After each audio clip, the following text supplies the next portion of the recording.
मित्रों, state bar council के चुनाव इस समय पूरे देश में हो रहे हैं।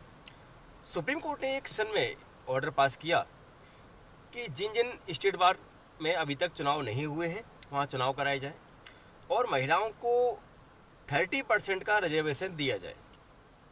इसमें एक विशेष बात ये रही कि जो ट्रेजरर का पद है यानी कि कोषाध्यक्ष का जो पद है वो विशेषकर महिलाओं के लिए ही आरक्षित कर दिया गया।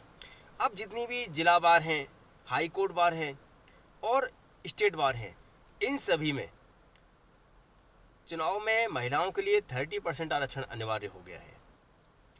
और जो लोकल बॉडी जिला बार और हाई कोर्ट बार की हैं, इनमें ट्रेजरर का पद भी महिलाओं के लिए आरक्षित हो गया है।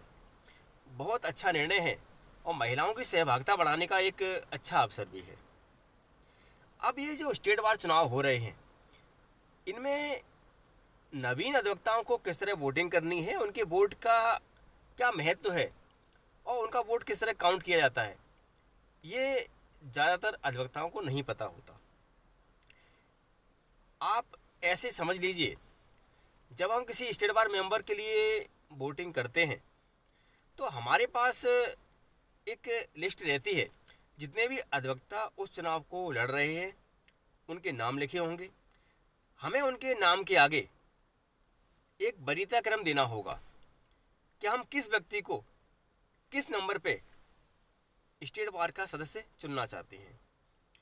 आप अपनी स्टेट बार के हिसाब से जितनी उनकी संख्या है उतनी वोटिंग दे सकते हैं। जैसे कि यूपी में, एमपी में 25-25 सीटें हैं तो आप 25 नंबर तक क्रम में वोट दे सकते हैं। आप जिसको भी वोट देंगे उसको एक नंबर, जिसको दूसरे नंबर पर चाहते हैं उसको दूसरा नंबर, जिसको तीसरे पर चाहते हैं उसको तीसरा नंबर दे सकते हैं। इस वोट का फ़ायदा क्या मिलेगा? क्या हमने जिसको एक वोट दिया है वो जीत जाएगा तो हमारा दूसरा तीसरा वोट बेकार हो जाएगा? ऐसा नहीं है मित्रों।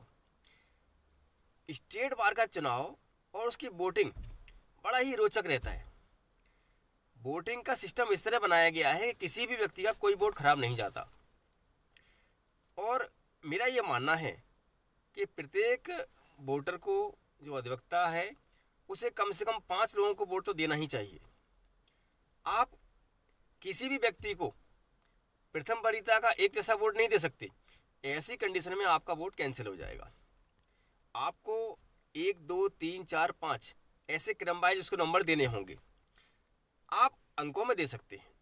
सबसे बेस्ट तरीका है, कई बार क्या होता है, लोग शब्दों में 1, ONE1, TWO2 इस तरह लिख के आ जाते हैं और वो कन्फ्यूजन क्रिएट करता है और कई बार वोट कैंसिल हो जाता है।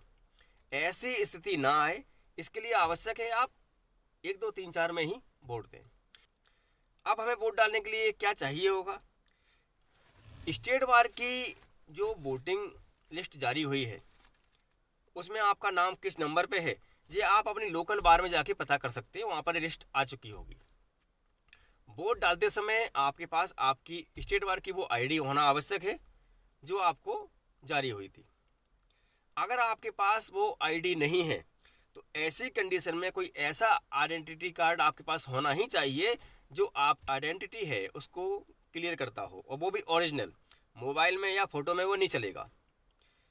स्टेट बार चुनाव के दौरान मोबाइल का उपयोग प्रतिबंधित है, तो ये भी हो सकता है कि वोटिंग देते समय, वोट के समय आपको मोबाइल अंदर नहीं ले जाने दिया जाए।